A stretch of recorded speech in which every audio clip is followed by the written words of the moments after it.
Humanity's call to arms.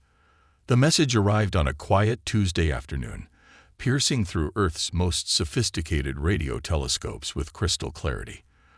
Dr. Sarah Chen stood frozen at her workstation in the SETI facility beneath Chile's Atacama Desert, her coffee cup suspended halfway to her lips. The signal was unlike anything humanity had ever received, a deliberate, structured broadcast that could only be artificial. This is an emergency transmission to all sentient species capable of receiving this message. The Galactic Concordat faces extinction. We require immediate military assistance. The Void Dominion advances unchecked through our systems. Our technology fails against their quantum phase weapons. We seek unconventional warfare expertise. We seek innovation. We seek survival. Within hours, the message had been authenticated and decoded by quantum computers across the globe. Humanity, barely having achieved reliable fusion power and lunar colonization, was being called upon by an advanced alien civilization. The irony wasn't lost on anyone. A society capable of faster-than-light travel seeking help from a species that had barely left its solar system. Admiral James Rodriguez stood before the United Earth Defense Council, his weathered face illuminated by holographic displays showing the few images the Concordat had shared. Massive crystalline ships, entire worlds reduced to cosmic debris, and star systems transformed into tactical staging grounds for an enemy that seemed unstoppable. Ladies and gentlemen, Rodriguez addressed the assembled leaders. We're looking at a force that makes our most advanced technology look like stone tools. But that's exactly why they need us. The Void Dominion has never encountered humanity's greatest weapon, our ability to think outside every box ever created. In orbit, the prototype vessel UES Prometheus hung in space like a testament to human determination. Originally designed as humanity's first attempt at an interstellar colony ship, it would now serve as the flagship for Earth's first extraterrestrial military expedition. Its massive frame housed not just conventional weapons, but laboratories, manufacturing facilities, and most importantly, the combined knowledge of human military history. Captain Maya Patel walked through the ship's corridors, reviewing the unprecedented crew manifest. Her team included not just military personnel, but historians, guerrilla warfare experts, hackers, and even stage magicians. The Concordat had requested unconventional warfare expertise, and Earth was sending them the most unconventional force ever assembled. Captain, her XO, Lieutenant Commander Jack O'Neill, fell into step beside her, the last of the civilian specialists aboarded. Dr. Williams is setting up the Cultural Analysis Lab, and the engineering team has finished installing the prototype quantum entanglement communicator. Maya nodded, her mind already racing with possibilities. Have the tactical teams started their historical analysis? Yes, ma'am. They're studying everything from the Battle of Thermopylae to modern urban warfare. The anthropologists are particularly excited about applying human tribal warfare techniques to space combat. The ship's AI, interrupted with an urgent notification. Captain, we're receiving additional data from the Concordat. The Void Dominion has breached the Perseus arm. 3 more systems have gone dark. Maya's jaw tightened. Time was running out. Humanity had always dreamed of first contact, but not like this. Not as the last hope for a dying civilization. Yet something in her gut told her this was exactly where humanity needed to be. In the ship's massive tactical center, screens displayed the known galaxy, with vast swaths of space marked in the ominous black of Void Dominion control. Dr. Chen, now serving as the expedition's xenocommunications officer, worked tirelessly with her team to understand the Concordat's technology and the nature of their enemy. The Void Dominion's advantage lies in their predictability, she explained during the final briefing. They've evolved their tactics over millennia, but always along the same technological path. They've never faced an enemy that thinks fundamentally differently. That's where we come in. Admiral Rodriguez stood at the bridge's observation window, watching Earth grow smaller as final preparations were made. Humanity had spent its entire history fighting itself, developing countless ways to overcome superior forces through ingenuity and determination. Now, those same skills might save not just one civilization, but an entire galaxy. The Prometheus's engines hummed to life, its revolutionary fusion drive preparing for the first human faster-than-light jump. The Concordat had provided the necessary modifications, but the human engineers had already begun improving upon the design, adding their own innovations. "All stations report ready," O'Neill announced. Maya took her place in the captain's chair, feeling the weight of history on her shoulders. "Send a final message to Earth Command," she ordered. Tell them humanity accepts the challenge." As the Prometheus vanished into the quantum fold, carrying Earth's best hope for galactic salvation, few aboard realized they were about to change the very nature of warfare itself. The Void Dominion had never faced an enemy like humanity, an enemy that had turned warfare into an art form, that had learned to win against impossible odds, that had made adaptation and innovation their greatest weapons. The galaxy was about to learn why you should never underestimate humans, even when they seem hopelessly outgunned. The age of conventional warfare was over. The time for human innovation had begun. Operation Wildcard. The Prometheus emerged from quantum space at the edge of the Concordat's remaining territory. The scene that greeted them sent a chill through the bridge crew. Debris fields stretched for light years, the remnants of once mighty warships reduced to cosmic dust. Captain Puttle stood at her station, watching as the tactical display filled with real-time data about their new reality. "Multiple Concordat vessels approaching," Araya announced. Their transponders identify them as the remains of the Third Defense Fleet. The alien ships that surrounded them were beautiful in their advanced design, crystalline structures that seemed to bend light itself. But many bore savage battle scars, their once perfect forms marred by weapons fire and hasty repairs. High Admiral Zixon of the Concordat appeared on the main view screen, his crystalline form refracting light in complex patterns. "You are the humans." His translator conveyed both hope and skepticism. "We expected more ships." Maya stepped forward. "One ship is all we need. Admiral, we've brought something more valuable than numbers. We've brought human ingenuity." In the tactical center, Dr. Chen and her team worked furiously to analyze the Void Dominion's attack patterns. The enemy's quantum phase weapons seemed unstoppable, capable of bypassing shields and armor alike. But as they studied the data, a pattern emerged. "They're perfectly logical," Dr. Williams announced during the emergency strategy session. "Every attack follows optimal mathematical sequences. Their tactics are flawless, and that's their weakness." Lieutenant Commander O'Neill leaned forward. "Perfect logic means perfect predictability. And in human military history, predictable enemies don't last long." The first test of human innovation came sooner than expected. A Void Dominion scout force emerged from quantum space, their obsidian ships moving with mechanical precision. The Concordat vessels prepared for another hopeless battle, but Maya had other plans. "Deploy Operation Wildcard," she ordered. "Let's show them why humans named chaos theory." The Prometheus launched what appeared to be a standard missile barrage, exactly what the Void Dominion's combat computers expected. Their defenses aligned perfectly to intercept the incoming weapons, but these weren't standard missiles. "Now," Maya commanded. The missiles suddenly split apart, releasing clouds of what appeared to be simple metal ball bearings. The Void Dominion sensors registered them as debris, not worth targeting.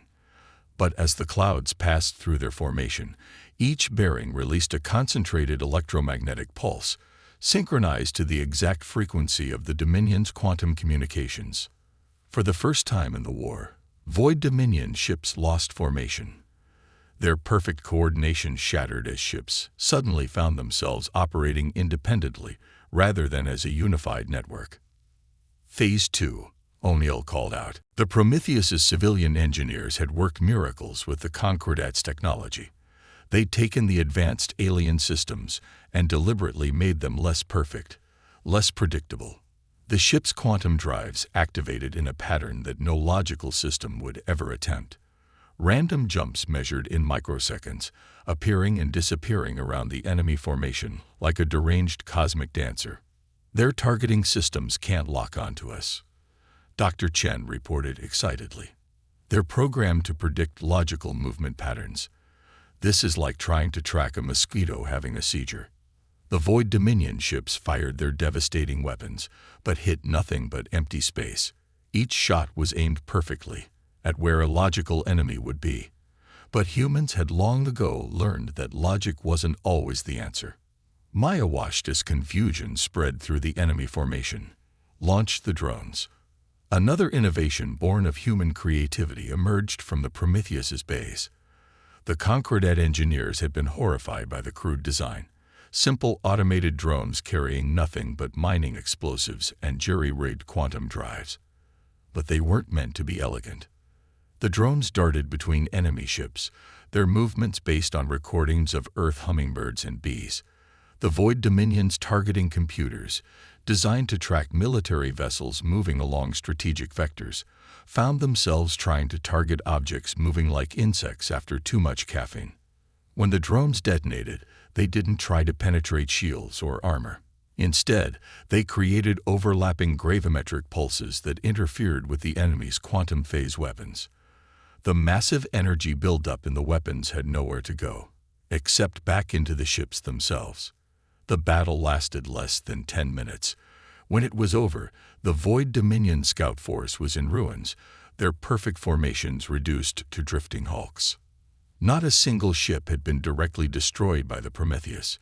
They had effectively destroyed themselves. High Admiral Zixon's crystalline form seemed to shimmer with newfound hope. "Impossible," he whispered. "Their quantum phase technology has never been defeated." "That's because everyone tried to defeat it with better technology," Maya explained. "We defeated it with worse technology, used in ways they couldn't predict. Sometimes the rock beats the laser, Admiral." In the aftermath, Maya met with her senior staff to analyze their success. "This was a small force," she cautioned. "The main Void Dominion fleets will adapt." "Let them adapt," Dr. Williams replied with a grim smile. "Humans have been adapting to overcome superior forces since we figured out how to sharpen sticks. Every time they develop a counter to our tactics, we'll give them something new to worry about." The tactical display showed the Void Dominion's advance across the galaxy, their perfect geometric patterns cutting through space like a mathematician's dream. But now, at the edges of their formation, a new factor had been introduced: chaos, unpredictability, human innovation. "Send the battle data to Earth," Maya ordered. "Tell them to start production on everything we asked for, no matter how strange it seems. And contact the Concordat engineers. I want to know if they can build us something that works like a smoke grenade, but for quantum sensors."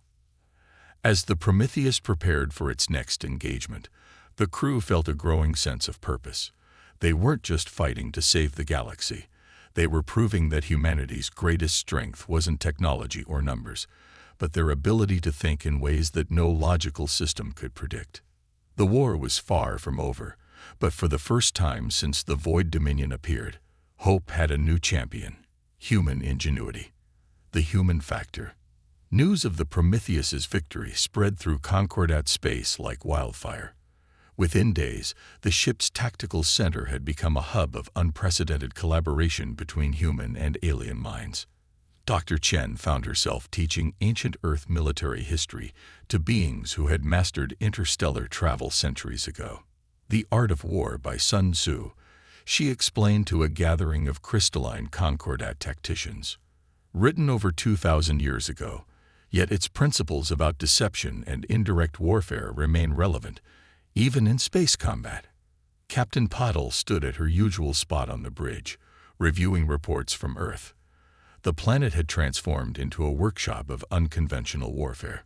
Factories that once produced consumer electronics now manufactured what engineers called quantum confusion devices, technology deliberately designed to be imperfect, unpredictable, and therefore invisible to Void Dominion targeting systems. "Captain," O'Neill called out, his voice tense. Long-range sensors detecting multiple quantum signatures. It's the Dominion's third expansion fleet. The tactical display lit up with hundreds of enemy vessels, their formation a perfect geometric pattern that would have made any mathematician weep with joy. But to Maya, it looked like something else, an opportunity. They're adapting to our chaos strategy, Dr. Williams observed. Look at their formation. It's designed to maintain coherence, even if we disrupt their quantum communications. Maya smiled. Then it's time to show them another human specialty, cultural warfare. HFY. Begin Operation Trojan Horse. The plan that unfolded was pure human audacity. The Prometheus had been busy during the past week, seeding the nearby systems with what appeared to be debris from previous battles. But hidden within this cosmic junkyard were thousands of modified communication buoys, each containing a simple but effective weapon: human culture. Broadcast begins in 3, 2, 1. Dr. Chen initiated the transmission. The buoys activated simultaneously, flooding every quantum frequency with a carefully curated selection of human entertainment. Ancient cat videos, reality TV shows, pop music, and soap operas bombarded the Void Dominion's perfect communication networks. Their ships are showing signs of confusion, Araya reported. Their quantum processors are attempting to analyze and categorize the data streams. The Void Dominion's greatest strength, their absolute logical perfection, became their weakness. Their systems, designed to process military communications and tactical data, found themselves trying to understand why humans would launch nuclear weapons at giant lizards in movies, or why cats would refuse to eat food they had just asked for. Phase 2, Maya ordered. Deploy the mimetic warfare packages. The Prometheus launched its next innovation: quantum-enhanced transmission pods that bypassed the enemy's filters by disguising themselves as routine system updates. But instead of tactical data, they carried centuries of human internet memes, viral videos, and deliberately contradictory information. The effect on the enemy fleet was immediate and devastating. Ships began breaking formation as their quantum processors struggled to maintain tactical coherence, while simultaneously trying to understand why humans would observe Wednesday as a specific day for reproductive amphibians. Their targeting systems are degrading, O'Neill reported, barely containing his laughter. They're trying to establish new targeting parameters based on matching random patterns in the data streams. Maya watched as the perfect formation of the third expansion fleet dissolved into chaos. Ships moved in erratic patterns as their systems attempted to find logic in the inherently illogical content flooding their networks. Launch the Chaos Wings, she commanded. From the Prometheus's hangars emerged squadrons of small fighters, each piloted by a human volunteer. These weren't the advanced craft of the Concordat or the perfect killing machines of the Dominion. They were deliberately crude, using modified civilian engines, and controlled partly by human reflexes and partly by simple mechanical systems. The fighters dove into the confused enemy formation, their pilots relying on instinct and skill rather than computer targeting. They flew patterns based on everything from basketball plays to ballet choreography, movements no tactical computer would ever predict because no tactical computer would ever consider them valid combat maneuvers. The Void Dominion's response was predictable. They attempted to analyze and counter these patterns, but by the time their systems identified one pattern, the humans had already switched to another.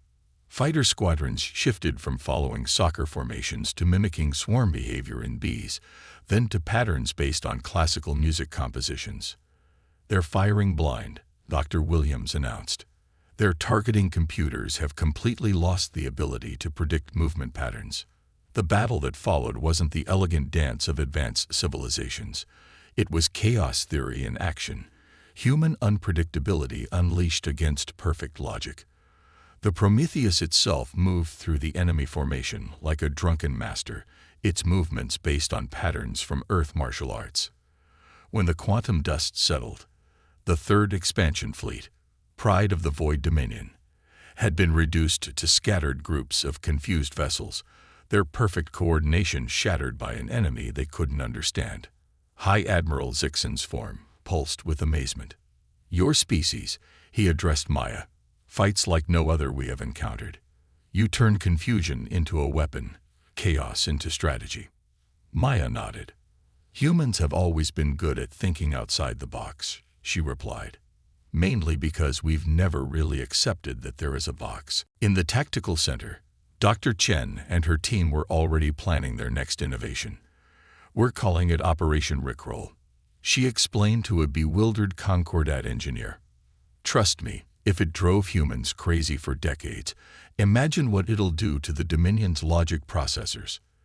The war was entering a new phase.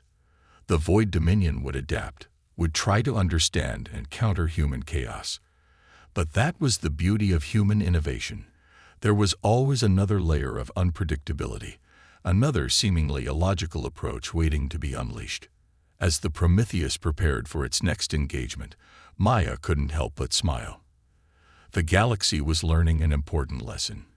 In a universe of perfect logic and predictable patterns, sometimes the most powerful weapon was the human ability to embrace the absurd.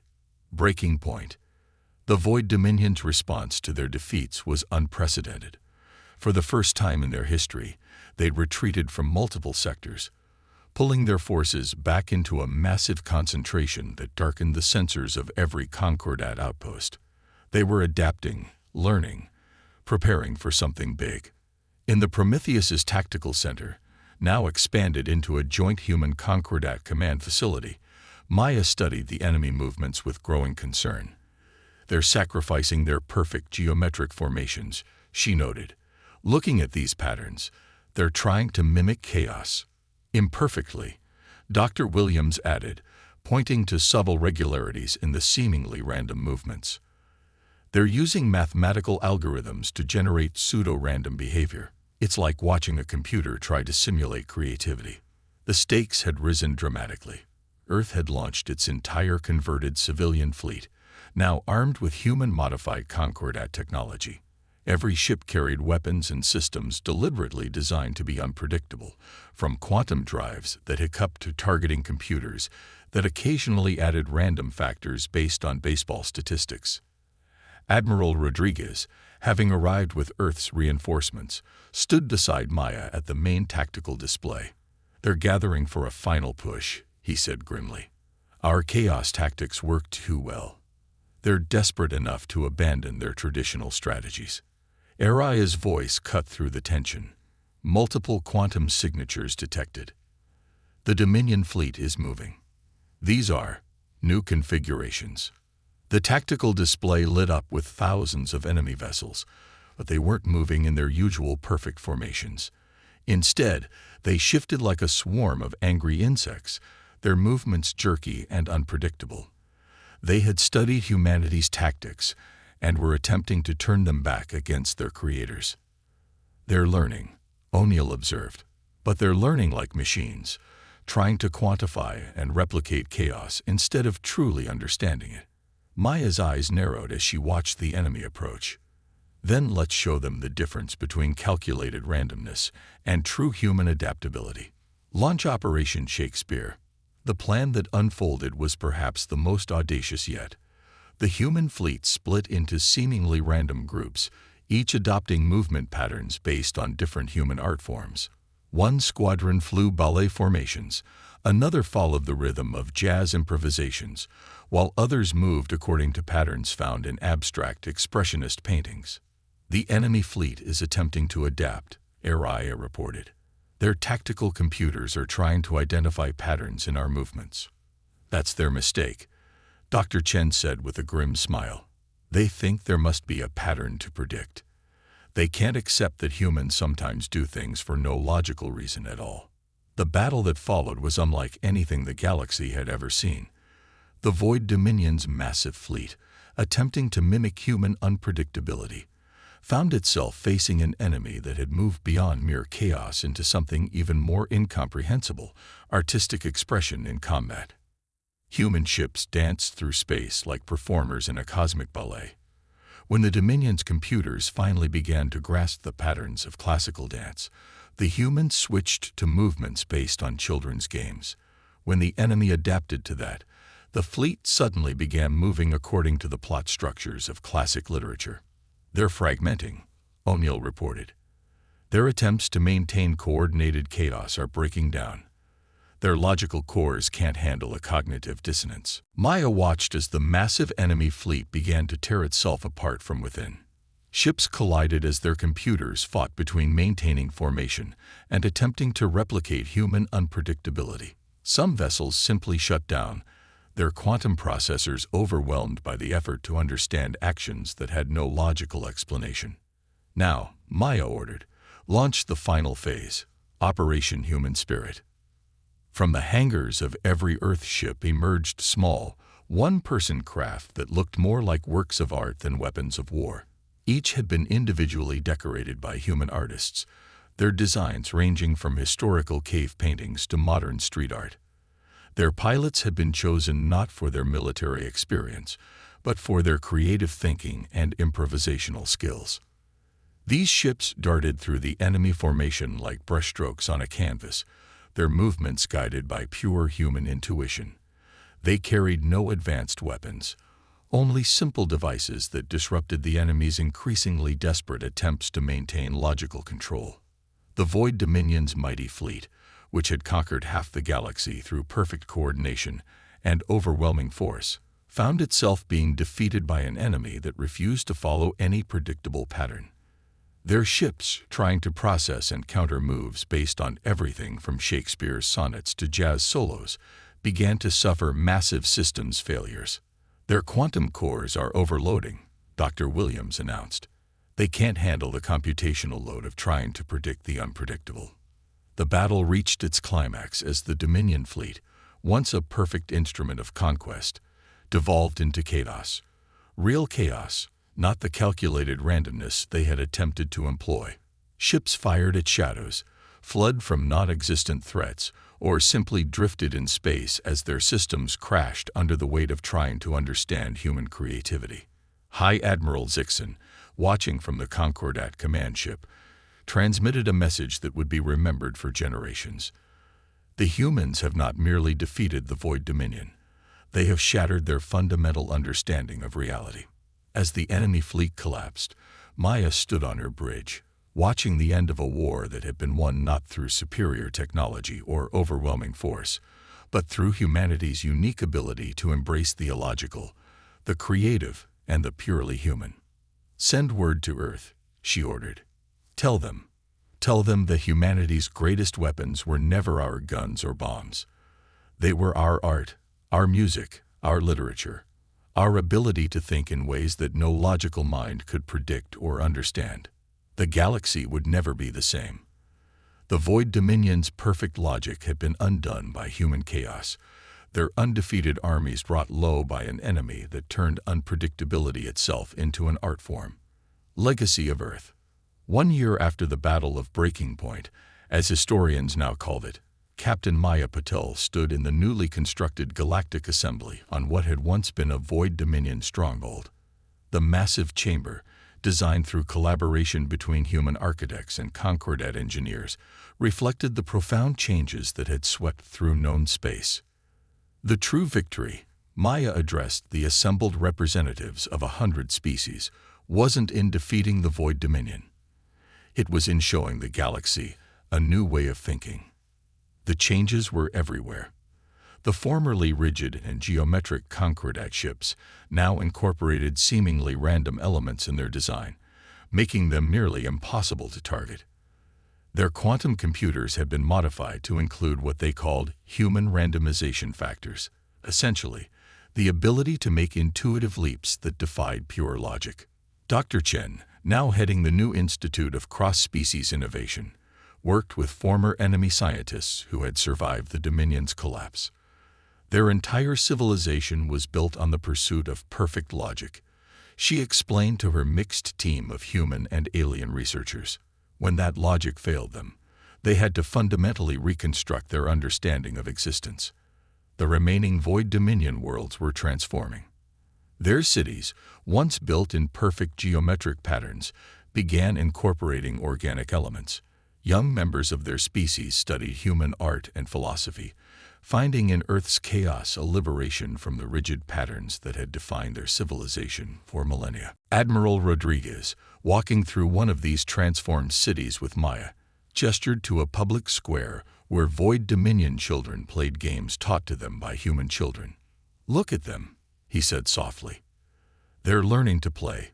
Truly play, not just simulate recreational activities." The impact of human influence extended far beyond military applications. The galaxy discovered Earth's music, art, and literature with an almost desperate hunger. Species that had evolved toward perfect logic found themselves experiencing emotions they had never known they could feel. Worlds that had been locked in eternal conflicts found new ways to approach their differences, inspired by humanity's ability to thrive amid contradiction and change. In the Prometheus's old tactical center, now a museum piece, O'Neill conducted tours for visitors from across the galaxy. The key wasn't just chaos, he explained to a group of wide-eyed alien students. It was understanding that true strength comes from embracing imperfection, from being willing to try things that might not work, from valuing creativity over calculation. The Galactic Assembly itself reflected this new philosophy. Unlike the rigid hierarchies of the past, it operated on principles derived from human democratic systems, complete with their inherent messiness and occasional inefficiency. But it was this very imperfection that made it strong. No one could predict or manipulate a system that embraced uncertainty as a feature rather than a flaw. Dr. Williams, leading a team of xenotechnologists, worked to develop what she called hybrid systems, technology that combined the advanced capabilities of alien science with human unpredictability. "We're not just making better weapons or ships," she explained to visiting dignitaries. "We're creating tools that can think both logically and creatively, that can adapt in ways no purely logical system ever could." Maya found herself increasingly serving as a bridge between Earth and the wider galaxy. Human chaos was being carefully integrated into galactic civilization, tempered by alien wisdom and experience. The result was something entirely new, a society that could harness both order and chaos, logic and creativity. "We discovered something profound," Maya told a gathering of new cadets at the Joint Human Concordat Space Academy. "The universe isn't purely logical or purely chaotic.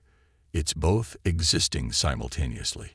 Our strength comes from embracing this duality, from being willing to dance between order and chaos." The greatest change, perhaps, was in how the galaxy viewed humanity. No longer were humans seen as primitive or technologically backward. Instead, Earth was recognized as the birthplace of a revolutionary way of thinking, a source of the creative spark that had transformed galactic civilization. High Admiral Zixon, his crystalline form now incorporating swirling, artistic patterns that would have been unthinkable before the war, summarized it best. "Humans taught us that perfection isn't found in flawlessness, but in the beauty of imperfection. They showed us that true strength lies not in being unbeatable, but in being endlessly adaptable." As Maya stood at the window of her new office in the Galactic Assembly, watching ships of all species move in patterns that combine geometric precision with artistic flair, she reflected on how far they had come. The galaxy had faced extinction and emerged not just survived, but transformed. "We never set out to change the galaxy," she wrote in her final log entry. "We just showed them who we are, a species that creates art from chaos, that finds strength in diversity, that turns unpredictability into an advantage." In doing so, we didn't just save galactic civilization. We helped it evolve into something greater than the sum of its parts. The legacy of Earth would echo through the cosmos for generations to come, a testament to the power of human creativity, adaptability, and the courage to embrace chaos as a force for positive change. In the end, humanity's greatest contribution to the galaxy wasn't technology or military might, but the simple, profound idea that sometimes the most powerful force in the universe is the ability to think differently.